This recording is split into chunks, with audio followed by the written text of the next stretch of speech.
afayeenka ciidamada booliska Soomaaliland Faysal Xiis Cilmi ayaa shir jaraa'id ku qabtay xarunta taliska guud ee ciidamada booliska waxa uu faahfaahin ka bixiyay gaari ay gacanta ku dhigeen kaasi oo laga helay mukhadaraadka hab casri ahna loo soo raray waxaanu xusay in arrintan ay tahay mid ugub ku ah dhinaca la dagaalanka mukhadaraadka waxa uu xusay in gaarigan la qabtay uu ahaa mid dhayna ah oo soo qaada kuwa caanaha isla markaana lagu qabtay kantaroolka Abaarso oo ku xiga galbeed magaalada Hargeysa afayeenka ciidamada booliska Soomaaliland oo faahfaahin ka bixinaya falkaasi iyo sidii uu iyo digniino kala duwan oo uu diray dhammaan baacid kasta oo ku kacda falalka amri darro dhinaca mukhadaraadka ah iyo talaabooyinka ciidamadu ka qaadi doonaan waxa uu yiri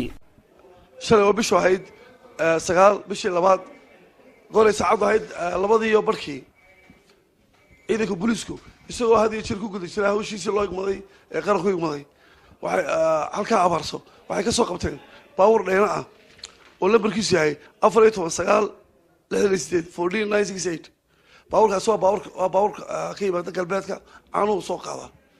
وحلا سو دخ غلي مخدرات يعني اسبيرتو الا افرت كان اي لا سو دخ غلي او نقول الى 8 تلو اركلا وحلا سو دخ غلي aanay dadka laga dhex iibinay ciidanka booliisku soo ku guday jiraa hawshiisi ay gacanta ku soo dhigeen ninkii watay iyo kii baawurka watay labadaba gacanta ay ku soo dhigeen waxay ku xidhayeen saldhigga booliiska Koodbuur waxaana si degdeg loo horgeyn doonaa hadii la yiraahdo maxkamadda iyo xeelanaynta u dowlad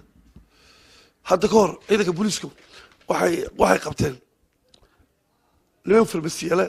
oo dhalinyarada ka iibin jiray xidhmooyin isbirta